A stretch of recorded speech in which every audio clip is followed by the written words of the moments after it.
ایک تو وہ لوگ جو آخرت چاہتے ہی نہیں ہیں، وہ چاہتے ہیں دنیا کی عیش، دنیا کی عیاشی اور دنیا کے مزے مل جائیں. جیسے کافر ہے، آج بھی کافر کی یہی سوچ ہے، دنیا کی ترقی، سائنسی ترقی، ٹیکنالوجی میں کمال، یہی ان کے نعرے ہیں اور اسی کے گرد ان کی پوری زندگی گھومتی ہے. آخرت انہوں نے اپنی ڈکشنری سے نکال دی ہے. تو اللہ کہتے ہیں جس کو ہم چاہتے ہیں جتنا چاہتے ہیں دے دیں گے ہم. دوسرے وہ لوگ ہیں جو عمل میں آخرت کے متلاشی ہوتے ہیں، کوئی بھی عمل کر رہے ہیں، نیت کیا ہے کہ آخرت میں ہمیں اس کا اجر ملے. تو اللہ فرماتے ہیں کہ ایسے لوگوں کو جتنا کریں گے اس سے زیادہ اجر ہم دیں گے اور یقینی اجر ملے گا ان کو. جیسے پچھلے رکوع میں تھا نا، فَأُولَٰئِکَ كَانَ سَعْيُهُمْ مَشْكُورًا، ان کی کوشش کی قدر کی جائے گی.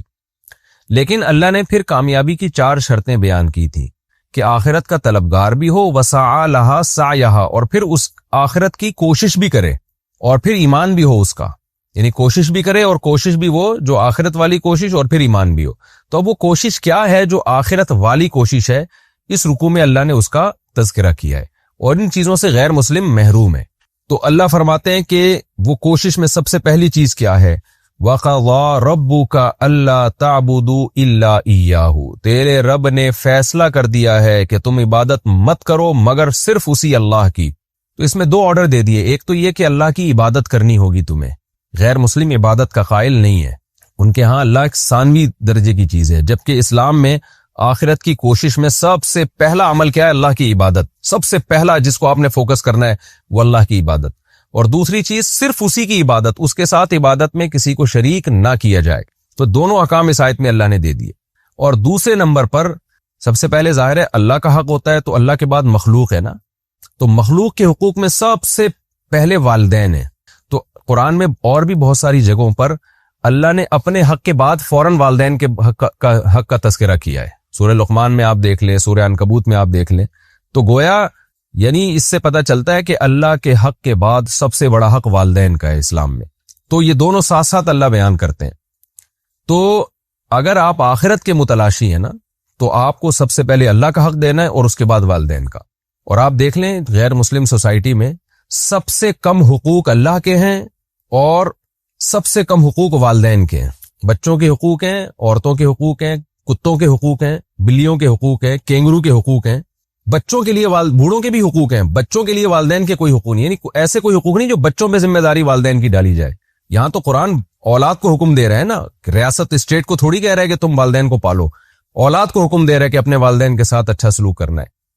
تو آخرت کا جو بھی طلبگار ہوگا اس کے لیے سب سے پہلے اللہ کی عبادت، اور اس میں کسی کے ساتھ اس کو شریک نہیں کرنا. عبادت میں نماز، زکوٰۃ، حج، یہ ساری عبادت کے جتنے حکام اسلام نے دیے یہ سب کے سب آ گئے، اور اس کے بعد والدین.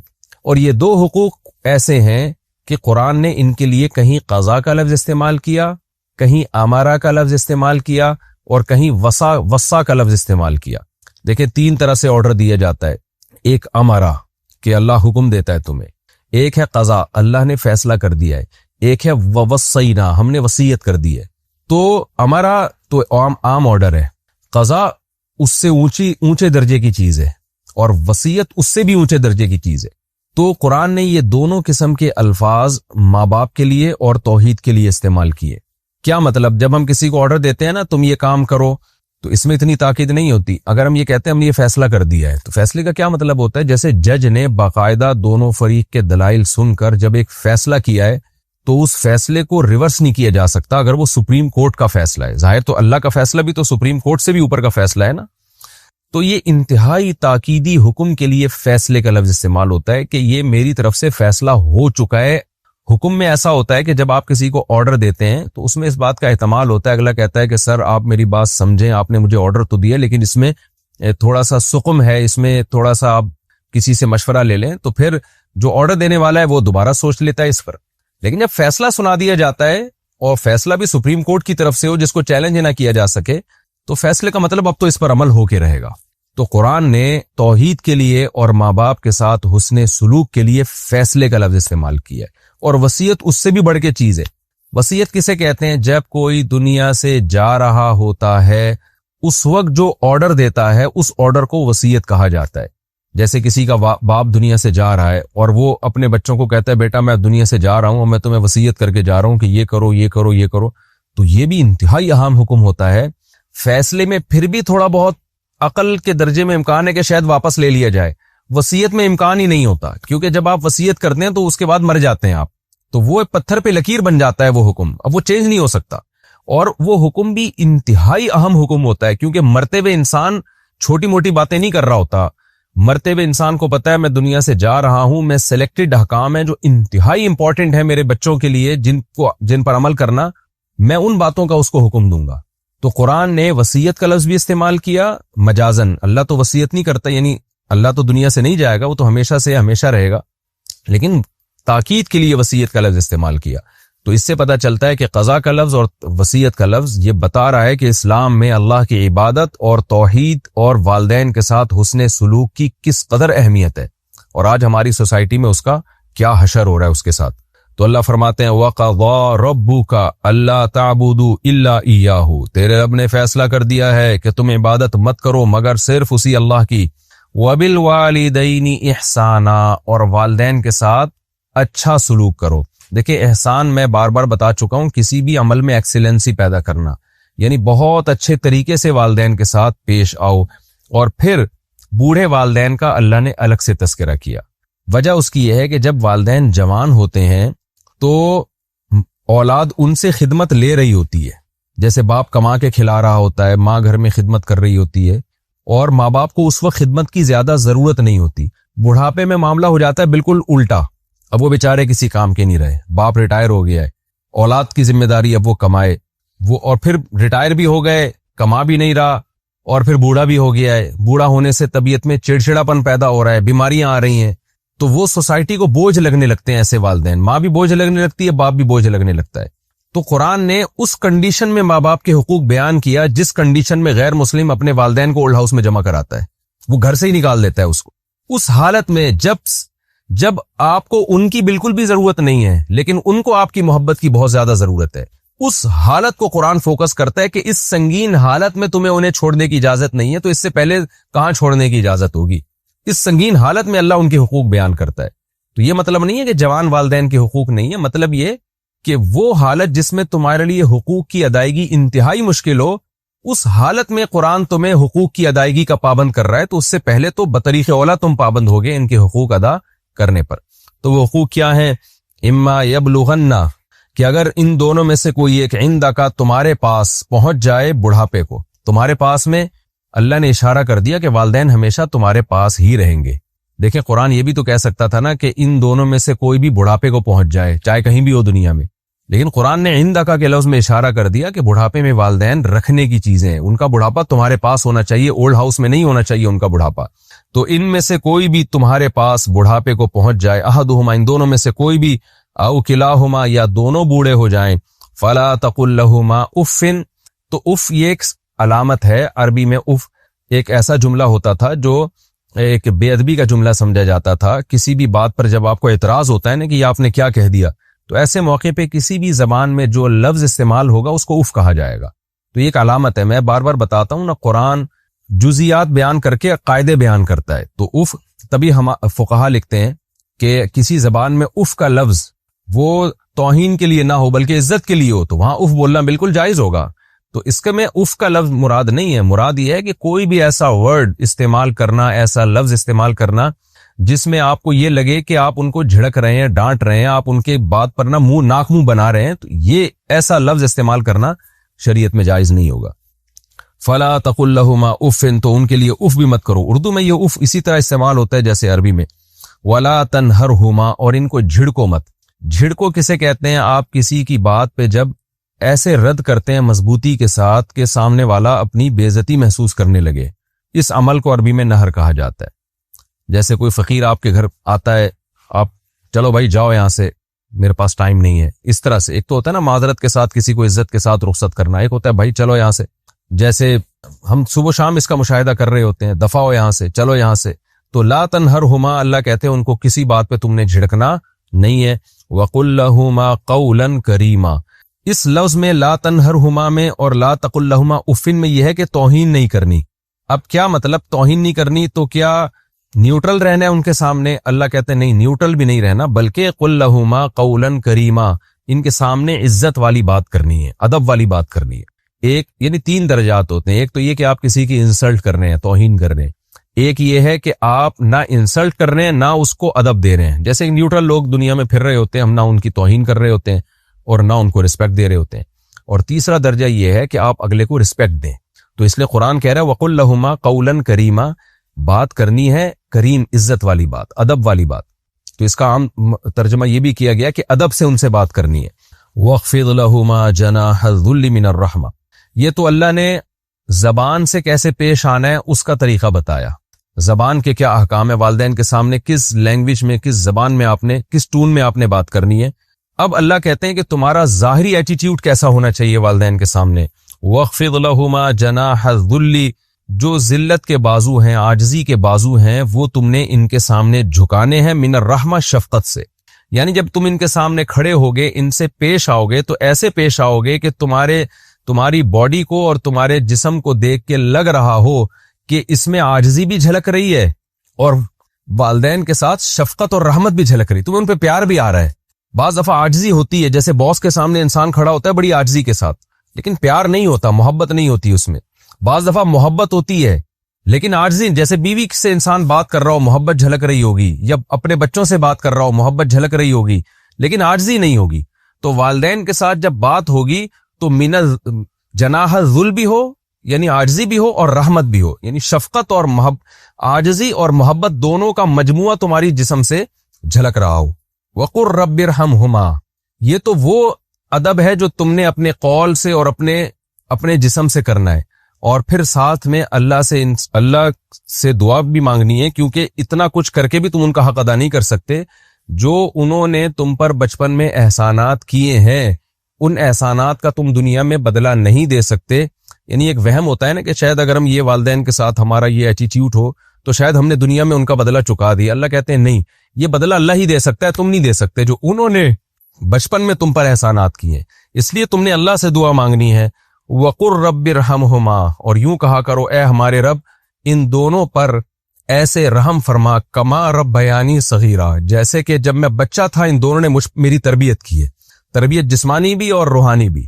کیسے پالا پوسا ہے بچپن میں, کس طرح باپ نے ماں کو شیلٹر دیا اور کما کے لاتا رہا اس بچے کے لیے, اور کس طرح ماں اپنی چھاتیوں سے لگاتی رہی, اور کس طرح راتوں کو اس کے لیے جاگتی رہی. اور قرآن کے مطابق 2.5 سال کا عرصہ ایسا ہے جس میں ماں دن اور رات ایک کر دیتی ہے. حملہ وفصالہ 30 شہرا, 2.5 سال کا عرصہ بہت ہی ٹف ہوتا ہے جس میں ماں سب کچھ بھلا کے اس بچے کی تربیت میں لگی ہوتی ہے. تو اللہ کہتے ہیں کہ قُلْ رَبِّ ارْحَمْهُمَا كَمَا رَبَّيَانِي صَغِيرًا, پھر اپنے رب سے ان کے لیے دعائیں مانگا کرو. تو فقہاء نے اس آیت کے تحت لکھا ہے کہ اس آیت سے مفہوم یہ ہوتا ہے, کیونکہ قرآن میں آرڈر دیا نا ان کے لیے دعا مانگنے کا, تو کم سے کم ایک دفعہ تو یہ دعا مانگنا بہت سے فقہاء کہتے ہیں فرض ہے, اور اپنی دعاؤں میں اس دعا کو شامل کر لینا یہ سنت اور تاکیدی حکم ہے. آگے اللہ فرماتے ہیں ربکم اعلم بما فی نفوسکم, تمہارا رب خوب جانتا ہے جو کچھ تمہارے دلوں میں ہے. یعنی اس میں اور زیادہ تاکید کر دی کہ یہ سارے احکام پر تم نے دل و جان سے عمل کرنا ہے, اس کو پینلٹی یا بوجھ سمجھ کے عمل نہیں کرنا کہ ایک اسلام نے ہمیں عذاب میں ڈال دیا ہے. تو تمہارے دل میں اگر الٹے سیدھے خیالات آئیں گے تو تمہارا رب بھی یہ خیالات بھی جانتا ہے, لہذا دل و جان سے اس حکم پر اللہ کا حکم سمجھ کے عمل کرنا ہے.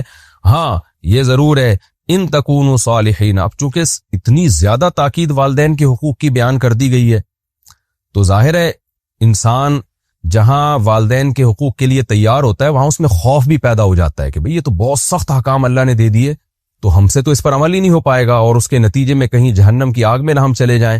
تو اگلی آیت میں اللہ نے اس کا تذکرہ کیا کہ ان تکونوا صالحین, اگر تم نیک بنو گے, فإنہ کان للأوابین غفورا, تو اللہ توبہ کرنے والوں کے لیے غفور بھی ہے. کیا مطلب, تم ان احکام کو فالو کرنے کی کوشش کرو اور نیک بنو.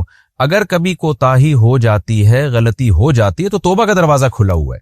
دیکھیں ہر گناہ کے بعد توبہ کا دروازہ کھلا ہوا ہے, لیکن اللہ اس کا تذکرہ نہیں کرتا کہ جب بھی کوئی گناہ بیان ہو قرآن یہ کہے کہ اگر توبہ کر لو گے تو معاف کر دے گا. قرآن کی ایسی عادت نہیں ہے, لیکن اسپیشل والدین کے جہاں حقوق اللہ نے بیان کیے وہاں اللہ توبہ کا اس لیے تذکرہ کرتا ہے کہ علماء اس آیت کے تحت لکھتے ہیں مفسرین کہ والدین کے ساتھ چونکہ رہنا بہت عرصہ ہے, انسان جس کے ساتھ کم رہتا ہے نا, کبھی کبھار ملاقات ہوتی ہے, اس کے حقوق کی ادائیگی آسان ہوتی ہے, اور والدین کے ساتھ صبح و شام انسان رہتا ہے. پھر بعض دفعہ والدین کی طرف سے بھی زیادتی ہوتی ہے اور ہو سکتی ہے اس میں کوئی یعنی اس کے ثبوت ہمیں ملتا ہے, تاریخ سے بھی ملتا ہے, مشاہدے سے بھی ملتا ہے اور صحابہ کے دور میں بھی ہمیں ملتا ہے.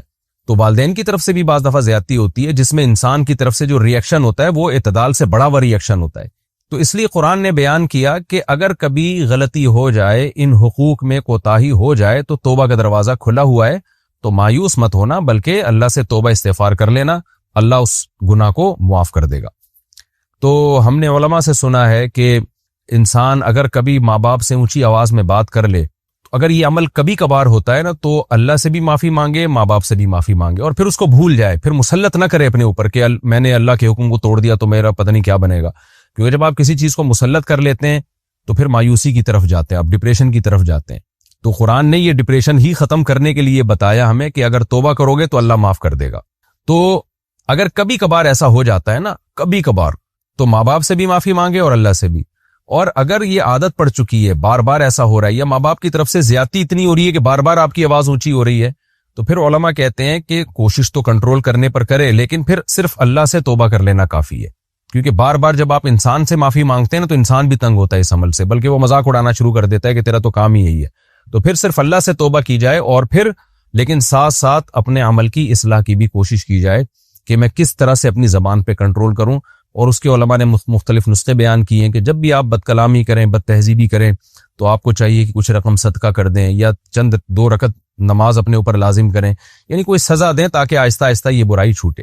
اور ایک بات جو سوسائٹی کے حالات کو دیکھ کر بیان کی جاتی ہے وہ میں یہیں بیان کر دیتا ہوں, میں بھول نہ جاؤں, کہ بعض دفعہ ماں باپ کی طرف سے واقعی زیادتی اتنی ہوتی ہے اولاد پر کہ وہ بہت زیادہ اس کو ٹارچر کر رہے ہوتے ہیں. یہ چند کیسز ہیں ہماری سوسائٹی میں. زیادہ تر اولاد والدین کی نافرمان ہوتی ہے, خوب سمجھ لیں.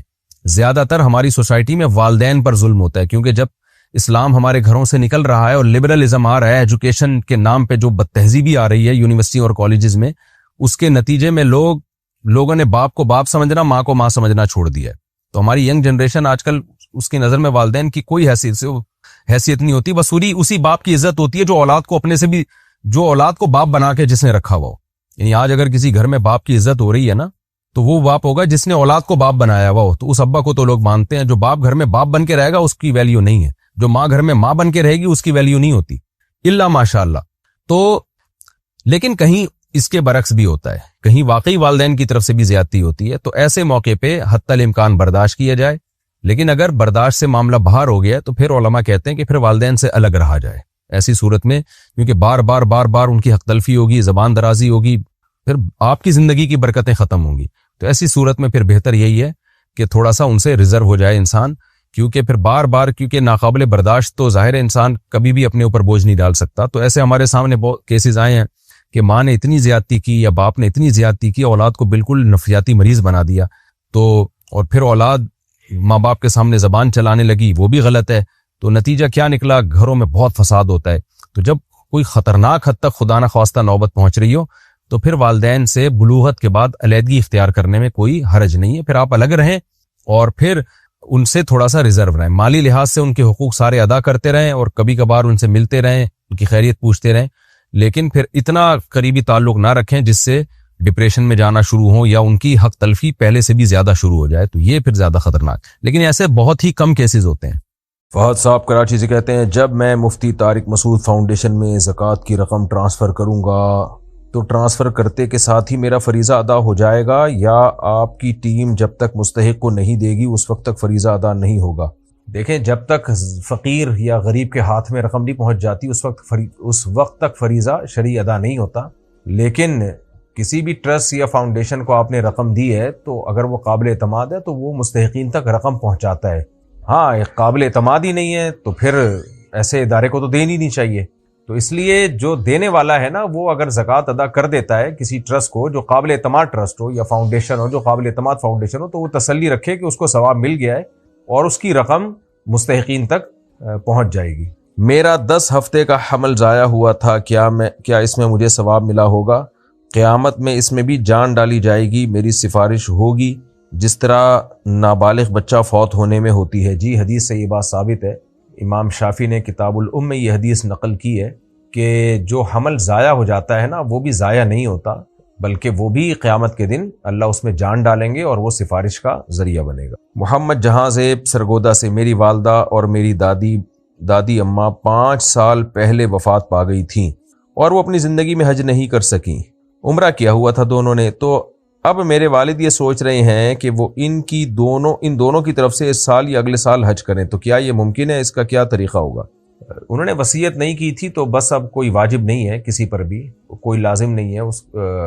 والد صاحب اگر کر لیں تو بھی ٹھیک ہے، ان کی طرف سے اگر الگ الگ حج بدل کرنا پڑے گا اور نہ کریں تو بھی جائز ہے۔ باقی حج بدل کا طریقہ آپ نیٹ پہ سرچ کر سکتے ہیں، میرا پورا کلپ اس بارے میں مل جائے گا، تو پورا طریقہ پوچھنا ہے آپ نے تو دوبارہ سوال لکھ کے بھیجیں، میں انشاءاللہ پورا طریقہ اس پہ آپ کو بتا دوں گا۔ میرے شوہر نے مجھے میکے بھیجا اور پیچھے سے میرے ابو کے واٹس ایپ نمبر پر طلاق نامہ بھیجا جس پر انہیں 3 سائن کیے ہوئے تھے، پھر بعد میں TCS پر بھی طلاق نامہ وصول ہوا، تو کیا اس طریقے سے 3 طلاقیں ہو جاتی ہیں؟ رجوع کی کیا صورت ہوگی؟ کورٹ کے جج نے فیصلہ کیا ہے کہ 3 طلاقیں ہو گئیں، لیکن شوہر اس کی تصدیق نہیں کر رہا۔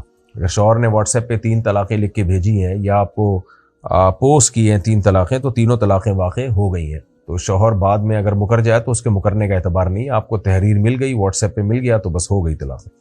محمد سیالکوٹ سے، میرا بچہ چھوٹا ہے اور اس کی دیکھ بھال کی وجہ سے کبھی کبھی نماز کا وقت گزر جاتا ہے، کیا میرے لیے ظہر اور عصر کی نمازیں اور اس طرح مغرب اور عشاء کی نمازیں جمع کرنا جائز ہے؟ جائز نہیں ہے۔ بچے کی دیکھ بھال بھی کریں اور فرض نماز اپنے ٹائم پہ ادا کریں۔ آپ اکیلی تو نہیں ہیں جو بچے کی دیکھ بھال کر رہی ہیں، ہمیشہ سے مائیں اپنے بچوں کی دیکھ بھال کرتی آئی ہیں اور نمازیں اپنے ٹائم پہ پڑھتی آئی ہیں۔ نماز کو اپنے عذر سے ٹالنا یہ کبیرہ گناہ ہے، اس لیے نمازیں اپنے وقت پر پڑھیں۔ آپ کیا بغیر عذر کے سنت اور وطر بیٹھ کے پڑھ سکتے ہیں؟ وطر تو پڑھنا جائز نہیں ہے، سنت پڑھ سکتے ہیں لیکن وطر کھڑے ہو کر ہی پڑھنے پڑیں گے۔ محمد ثاقب بہاول نگر سے، ہم جہاں پر رہتے ہیں وہاں اکثر جنازے دربار پر ہوتے ہیں اور جنازے کو دربار کے کمرے کے سامنے رکھا جاتا ہے۔ دربار کیا مطلب؟ یعنی اس طرح کے جنازہ پڑھنے والوں کا رخ بالکل قبر کی طرف ہوتا ہے، اس کا شرعی حکم کیا ہے؟ جائز نہیں ہے یہ۔ کیوں قبرستان میں جنازہ پڑھ رہے ہیں؟ درباروں پہ کیوں جنازہ گاہ میں ہونا چاہیے، کسی گراؤنڈ میں ہونا چاہیے۔ بہرحال اگر یعنی جنازہ چونکہ میت کا حق ہے، اب جہاں بھی پڑھا جا رہا ہے تو جنازہ نہ چھوڑیں اس کی وجہ سے، لیکن پڑھنے والوں کو تنبیہ کریں کہ یہ کیا بات ہے کہ قبر کے سامنے رکھ کے جنازے کو یا کسی دربار پہ جنازے کو پڑھا جا رہا ہے۔ جنازہ کسی بھی جنازہ گاہ میں ہو، اگر وہ جگہ نہیں ہے تو پھر قبرستان میں اس کو رکھ کے پڑھ لیا جائے، لیکن یہ دربار جو ہے نا، یہ تو بدعت کی آماج گاہیں ہوتی ہیں اور یہاں شرک ہوتا ہے، تو یہاں اجتناب کیا جائے۔ اگر کوئی آدمی اکیلا نماز پڑھ رہا ہو اور پیچھے سے کوئی اور بندہ آگے جماعت کے لیے اشارہ کرے جبکہ بندہ سنت یا نفل پڑھ رہا ہو تو اس کے لیے کیا حکم ہے؟ وہ سنت یا نفل پڑھ رہا ہے تو پڑھتا رہے اپنا۔ اصل میں اس میں اختلافی مسئلہ ہے، جو سعودیہ کے لوگ ہیں جو فقہ حنبلی ہے اس میں اگر کوئی نفل پڑھ رہا ہو نا تو اس کے پیچھے فرض نماز کی نیت کی جا سکتی ہے۔ حنفیہ کے نزدیک یہ جائز نہیں ہے کہ نفل پڑھنے والے کے پیچھے فرض نماز کی نیت کر لیں آپ، تو فرض جو فرض پڑھے گا نفل کے پیچھے اس کی فرض نہیں ہوں گے، تو اس لیے اب اگر سعودی عرب میں یا کسی عرب کنٹری میں آپ کو کسی نے آ کے کہا کہ ہاتھ لگایا تو آپ امامت کی نیت کر لیں، تو آپ کی نماز تو بہرحال ہو جائے گی کیونکہ آپ امامت کر رہے ہیں، چاہے آپ نفل ہی پڑھ رہے ہو لیکن آپ تو امام بنے ہوئے ہیں نا، تو اس لیے آپ کی نماز ہو جائے گی۔ ہاں جو پیچھے فرض پڑھ رہا ہے اس کی فقہ حنفی کے مطابق نماز نہیں ہوگی، تو ان کو پڑھنے دیں، آپ پڑھتے رہیں، وہ مقتدی بننے کی نیت کر لے تو کر لے، تو دونوں کی ہو جائے گی اس طریقے سے نماز۔ البتہ خود آپ یہ کام نہ کریں کہ کوئی نفل پڑھ رہا ہو تو آپ اس کے پیچھے فرض کی نیت باندھ لیں، آپ یہ کام نہ کریں۔ کوئی آپ کے پیچھے فرض کی نیت باندھ کے نماز پڑھنا شروع کر دے تو اس کو پڑھنے دیں، ٹھیک ہے۔ اسد غفور لاہور سے، حدیث کا مفہوم ہے کہ داڑھی کو بڑھاؤ اور مونچھوں کو پست کرو، لیکن بہت سے لوگ داڑھی کو تو بڑھاتے ہیں لیکن مونچھوں کو پست نہیں کرتے، ایسا کیوں ہے؟ بھائی جو لوگ کر رہے ہیں ان سے پوچھے نا کہ ایسا کیوں کرتے ہو، میں تو نہیں کر رہا نا۔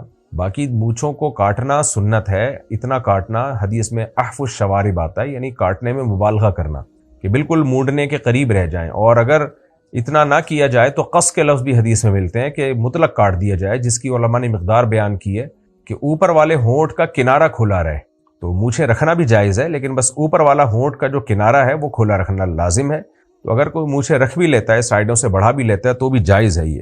مفتی صاحب، آپ نے رفع الیدین والی ویڈیو میں کہا تھا کہ آخری وقت میں نبی صلی اللہ علیہ وسلم نے ہاتھ باندھنا چھوڑ دیے تھے، تو امام مالک نے اہل مدینہ کا عمل دیکھا تو سوال یہ ہے کہ اہل مدینہ کا عمل تو اہل کوفہ سے زیادہ مستند ہوا، تو اگر آپ رفع الیدین اس لیے اس بنا پر چھوڑ رہے ہیں تو اس بنا پر ہاتھ باندھنا بھی چھوڑ دیں کہ نبی صلی اللہ علیہ وسلم نے آخری وقت میں ہاتھ نہیں باندھے۔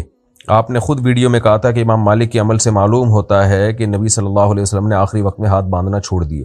دیکھیں، ہاتھ باندھنا کے چھوڑنے کے دلائل بھی مضبوط ہیں اور باندھنے کے دلائل بھی مضبوط ہیں کہ آخری عمل میں امام مالک نے اہل مدینہ کے عمل کو فوکس کیا ہے اور امام ابو حنیفہ اہل کوفہ کے عمل کو ترجیح دیتے تھے۔ اور یہ جو آپ نے بات کی ہے کہ اہل مدینہ کے عمل کو ترجیح ہوگی، تو یہ آپ کی رائے ہے یا امام مالک کی رائے تھی، لیکن امام حنیفہ کی رائے یہ نہیں ہے۔ وہ اہل کوفہ کے عمل کو اہل مدینہ کے عمل پہ ترجیح دیتے تھے۔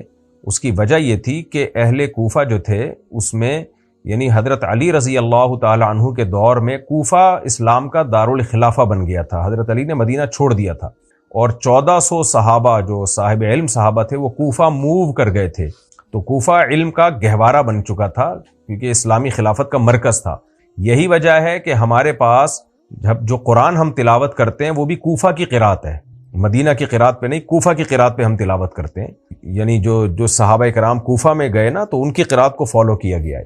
حدیث کا علم بھی ہمارے پاس مدینہ کی نسبت کوفہ سے زیادہ آیا ہے۔ اس کی مثال یہ ہے، دلیل یہ ہے کہ آپ حدیث کی جو راوی ہے نا ان میں مدینہ کے راویوں کی تعداد کم ہے، کوفہ کے راویوں کی تعداد زیادہ ہے، بہت زیادہ ہے، اور فقہ بھی جو مدون ہوا ہے کوفہ میں مدون ہوا ہے۔ تو اس لیے کوفہ میں جو صحابہ اصحاب علم گئے ہیں، عبداللہ بن مسعود اور ان جیسے دیگر صحابہ اور حضرت علی سب سے بڑی بات ہے، تو ان کی نمازوں کو جن لوگوں نے دیکھا ہے تو امام حنیفہ کی رائے میں وہ زیادہ ریلائبل اور قابل اعتماد اور نبی کے عمل کے زیادہ مشابہ ہیں۔ یہ اختلاف ہے، امام مالک نے اپنے زمانے میں اہل مدینہ کے عمل کو ترجیح دی، امام حنیفہ نے اہل کوفہ کے عمل کو ترجیح دی، اور اہل کوفہ کا عمل بھی اصل میں آیا مدینہ سے ہی ہے، تو یہ کوئی مدینہ کے علاوہ کوئی اور مذہب نہیں ہے۔ تو لیکن چونکہ اہل علم صحابہ کی بڑی تعداد کوفہ میں تھی، اس لیے امام صاحب نے جب دیکھا کہ اہل کوفہ ہاتھ باندھ کے نماز پڑھتے ہیں اور رفع الیدین نہیں کرتے، تو انہوں نے اس بات کو ترجیح دی ہے کہ ہاتھ باندھنا چاہیے اور رفع الیدین نہیں کرنا چاہیے۔ باقی تفصیلی دلائل میں اس کلپ میں دے چکا ہوں۔ دوسری بات یہ کہ جب ائمہ مجتہدین میں اختلاف ہوتا ہے نا تو دلائل دونوں طرف ہوتے ہیں، کیونکہ ایسا نہیں ہو سکتا کہ ایک کی دلیل کمزور ہو، یہ تو ہمیں لگ رہی ہوتی ہے۔ تو ایسے موقع پہ عامی آدمی کا کام یہی ہوتا ہے کہ وہ سب کا احترام کرے، فالو ایک کو کرے۔ تو امام مالک کی دلیل بھی مضبوط ہے کہ مدینہ والے ہاتھ چھوڑ کے نماز پڑھ رہے ہیں، اور امام حنیفہ کی دلیل بھی مضبوط ہے جنہوں نے ہاتھ باندھنے والی حدیثوں سے استدلال کیا اور اہل کوفہ کے عمل کو دیکھا۔ تو اب ہم جیسے نالائق لوگ 15ویں صدی کے لوگ ریفری بن کے، امپائر بن کے اور قاضی اور جج بن کے فیصلہ کریں کہ وہ زیادہ صحیح ہے وہ غلط ہے، ہماری اوقات ہے کیا؟ یہی تو آج کل کے اسکالرز کا بہت بڑا مسئلہ ہے کہ 15ویں صدی میں بیٹھ کے وہ فتوے دے رہے ہوتے ہیں وہ صحیح ہے وہ غلط ہے۔ تمہاری کیا اوقات ہے؟ اتنے بڑے بڑے ائمہ میں اختلاف ہو گیا تو آپ کیسے فیصلہ کرو گے؟ تو ہمارا تو یہی فرض ہے کہ ایک کو فالو کریں، دوسرے کو ٹھیک سمجھیں۔ تو بر صغیر میں جو اسلام آیا ہے فقہ حنفی ہی کی صورت میں آیا ہے، یہاں الگ سے 1.5 اینٹ کی مسجد بنانا یہ اختلاف کا ذریعہ ہے۔ تو ایک فقہ جب ایک ملک میں رائج ہے، اور آج سے نہیں، جب سے اسلام آیا تو فقہ حنفی ہی آیا، تو پھر اسی کو فالو کیا جائے گا۔ افریقہ میں جن ملکوں میں فقہ مالکی آ گیا ہے وہ فقہ مالکیہ کو فالو کر رہے ہیں۔ تو یہی طریقہ ہے اختلاف سے بچنے کا، نہ یہ کہ آپ بیٹھ کے جو ہے اتنے بڑے بڑے ائمہ میں ترجیح والا کام شروع کر دیں کہ وہ ٹھیک تھا یہ غلط تھا۔ تو اس زمانے کے جو اسکالرز ہیں وہ اتنے باصلاحیت نہیں ہے کہ وہ بیٹھ کے وہاں ان اختلافوں کو حل کریں، بس وہ دلیل دے سکتے ہیں کہ بھئی ہماری رائے میں یہ یعنی یہ اس بات کو ترجیح ہے، بس اس سے زیادہ ان کی کوئی حیثیت نہیں ہے۔ ان بڑے بڑے ائمہ کے اختلافات کے درمیان یقینی طور پہ فیصلہ کرنا یہ اس زمانے میں ممکن نہیں ہے، کیونکہ اس زمانے میں جب نہیں ہوا جو اتنے بڑے بڑے ائمہ میں اختلاف ہوا، تو آج کون ہے جو بیٹھ کے فیصلہ کرے گا؟ نادیہ صاحبہ ایبٹ عباس ہے، مفتی صاحب میرے شوہر اسلام آباد میں جاب کرتے ہیں، 50,000 روپے ان کی تنخواہ ہے، میں گاؤں میں رہتی ہوں، اکیلی نہیں رہ سکتی، تو میرے شوہر کو بینک سے لون لے کر اسلام آباد میں گھر لینا چاہیے یا کرائے پر رہنا چاہیے؟ کیا بینک سے لون لینا جائز ہے؟ جب کرائے پر رہ سکتے ہیں تو بینک سے سودی لون لینا جائز نہیں۔ ہاں، اس پاکستان میں اسلامک بینک بھی ہیں، اسلامی طریقے سے فائنینس کرتے ہیں، تو اگر کوئی ایسی صورت آپ کے شوہر کے لیے ممکن ہو تو اسلامک بینک سے گھر لیا جا سکتا ہے۔ پرائز بانڈ حلال ہے یا حرام ہے؟ حرام ہے بھائی۔ زوجہ ملک راولپنڈی سے، اگر میرے شوہر مذاق میں کسی چیز کو یہ کہتے ہیں کہ تمہیں طلاق ہو اور پھر مجھے کہیں کہ تم پریشان نہ ہو، تمہیں نہیں بولا، اس بارے میں کیا حکم ہے؟ نہیں جی، بیوی کو طلاق دے گا تو طلاق ہوگی، کسی اور چیز کو طلاق دے رہا ہے تو پھر بیوی کو طلاق نہیں ہوتی، لیکن شوہر بولیں کہ مذاق جو ہے نا طلاق کے علاوہ کسی اور کام کر لے تو زیادہ اچھا ہے۔ محمد ریاض سواس سے، مفتی صاحب ہمارے ہاں ایک رواج ہے کہ مرحوم بھائی کی بیوہ سے اس کے دیور پر نکاح کرانا لازم ہے، چاہے لڑکا کم عمر ہی کیوں نہ ہو، پھر عورت اس کے بالغ ہونے کا بھی انتظار کرے، اور اگر وہ بیوہ انکار کرے تو اسے معاشرہ بھلا بھلا کہتا ہے۔ ایسا معاشرہ بہت برا ہے جو بیوہ کو زبردستی کسی سے نکاح پہ مجبور کرتا ہے۔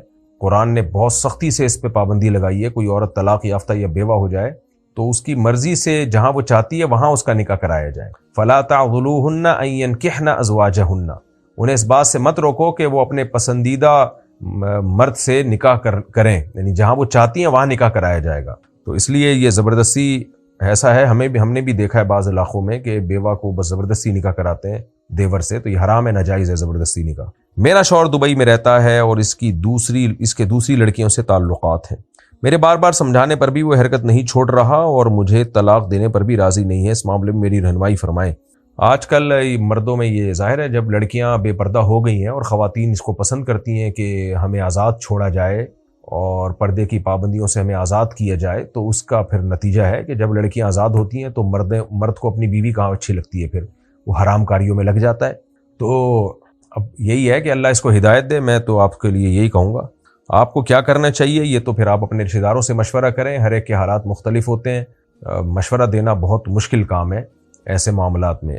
تو آپ طلاق لیں گی، ایسا نہ ہو کہ پھر آپ کو کوئی مرد ہی نہ ملے کوئی نکاح کے لیے۔ آج کل طلاق یافتہ سے شادی کون کرتا ہے، بڑے مسائل ہیں طلاق یافتہ خواتین کے ساتھ، تو اس لیے صبر ہی کریں اور شوہر کی ہدایت کی دعا کریں یا مشورہ لے لیں اپنے ریلیٹو سے، اللہ آپ کے شوہر کو انسان کا بچہ بنائے۔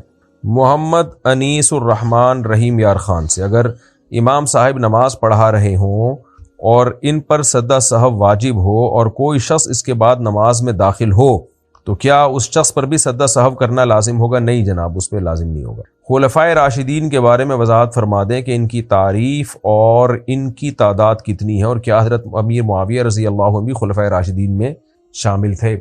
جو اصطلاح ہے نا خلفائے راشدین کی اہل سنت والجماعت کے نزدیک، اس میں 4 خلیفہ ہیں، حضرت ابو بکر، حضرت عمر، حضرت عثمان، علی رضی اللہ عنہم اجمعین۔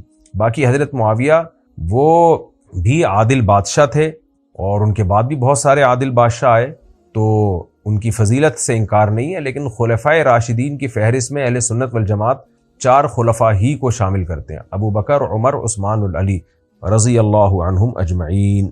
مفتی صاحب میری بیوی کارٹون، گیمز اور ویڈیو وغیرہ دیکھتی ہے، کیا اس پر کوئی گناہ ہے؟ کون سی ویڈیوز دیکھتی ہے؟ اگر حرام ویڈیوز دیکھتی ہے، فلمیں، ڈرامے، یعنی کوئی ایسی چیزیں جو جیسے انڈین موویز دیکھ رہی ہے تو پھر تو ناجائز ہے، اور اگر جائز موویز دیکھ رہی ہے تو پھر گناہ نہیں ہے۔ مفتی صاحب میرے شوہر نے مجھے 3 طلاقیں ایک ساتھ دی ہیں اور لیگل پیپرز پر لکھ بھی دیا ہے، میری شادی 2 سال رہی تھی، مجھے یہ بات تکلیف دے رہی ہے اور میرے دماغ سے نہیں نکل رہی، میں اس بات کو کیسے بھولوں؟ رہنمائی فرمائیں۔ آپ ایسے بھولیں کہ اللہ نے قرآن مجید میں فرمایا ہے وَإِن يَتَفَرَّقَا يُغْنِ اللَّهُ كُلًّا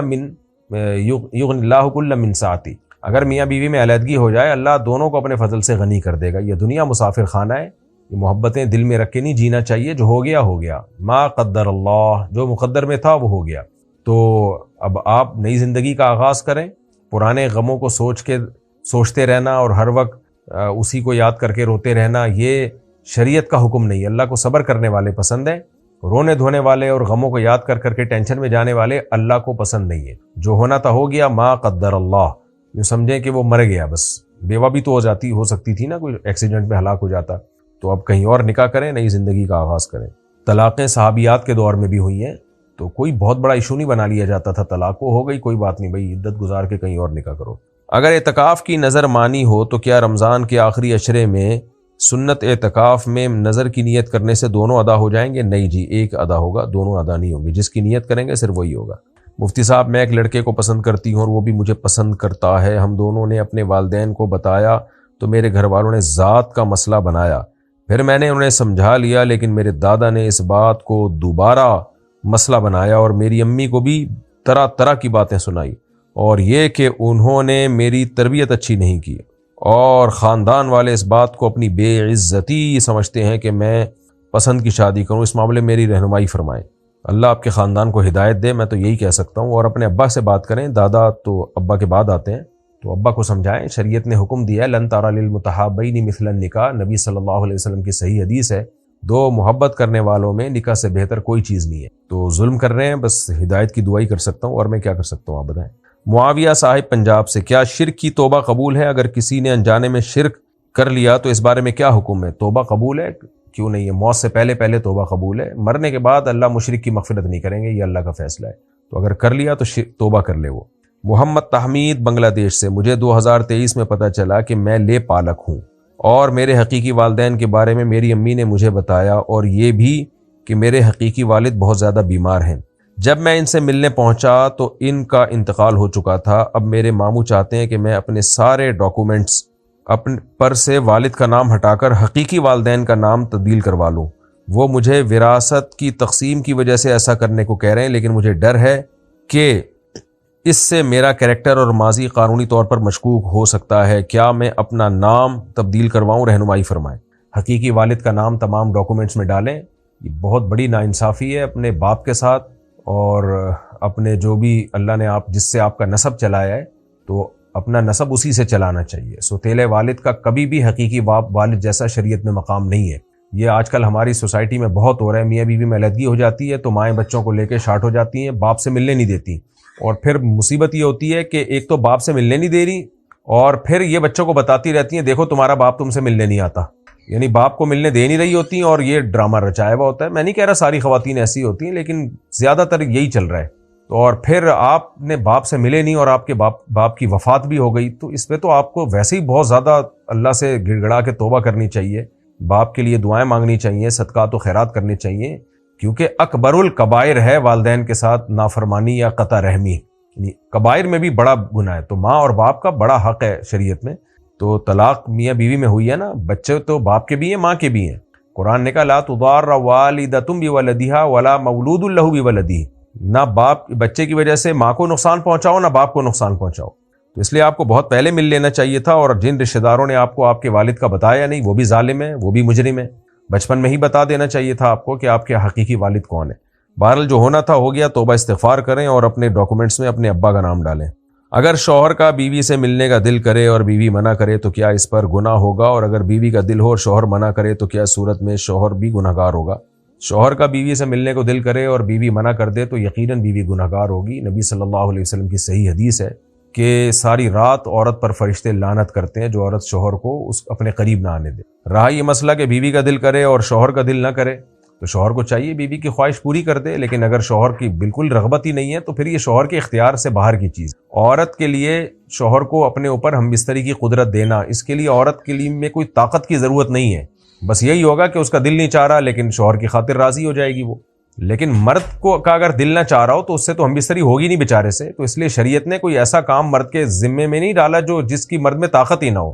بعض اوقات مرد میں کو جو حاجت نہیں ہے، جب حاجت ہی نہیں ہے تو اس کے وہ جذبات ہی نہیں بنیں گے، وہ تو بیچارہ کرے گا کیسے؟ تو اس لیے یہ آج کل فیمنسٹ عورتوں نے ایک شوشے اڑائے ہوئے ہیں اور لبرل انٹیوں نے کہ جب شوہر کا دل چاہے تو اسلام کہتا ہے کہ بیوی راضی ہو، اور جب بیوی کا دل چاہے تو شوہر پہ پابندی نہیں ہے۔ اس لیے کہ بھائی اس لیے پابندی نہیں ہے کہ اسلام دین فطرت ہے، کیونکہ مرد کی طاقت استعمال ہوتی ہے اس میں، اب اس کے جذبات ہی نہیں ہے یا اس کا دل ہی نہیں چاہ رہا تو وہ کیسے کرے گا؟ تو ظلم ہوگا اس کے اوپر، وہ پھر طلاق دینے کا سوچے گا بیوی کو کہ جان چھڑاؤ اس سے۔ تو یہ ہاں اگر کبھی جاتا ہی نہیں ہے بیوی کے پاس، 4 مہینے گزر جاتے ہیں اس سے بھی زیادہ، اور تو پھر تو یہ ظلم ہے۔ تو اس لیے شریعت نے دیانتاً مرد پہ لازم کیا ہے کہ 4 مہینے میں کم از کم ایک دفعہ زوجہ سے وہ کا حق ادا کرے گا، کیونکہ اس کی بھی ڈیزائرز بہرحال ہوتی ہیں، اور مہینے میں ایک دفعہ کرے، لیکن 4 مہینے اینڈ رکھا ہے کہ شریعت نے، یعنی انتہا ہے۔ تبھی 4 مہینے سے زیادہ حضرت عمر کسی شوہر کو بیوی سے دور رہنے نہیں دیتے تھے، سفر پہ نہیں جانے دیتے تھے کہ 4 مہینے میں ایک دفعہ جاؤ، لازمی زوجہ کے پاس جاؤ، لیکن اس سے زیادہ وہ مرد کی رغبت پر ہے۔ اور عام طور پہ مردوں میں اللہ نے اتنی قوت اور شہوت رکھی ہوتی ہے کہ اس کی نوبت نہیں آتی ہے کہ وہ اتنا لمبا گیپ کریں۔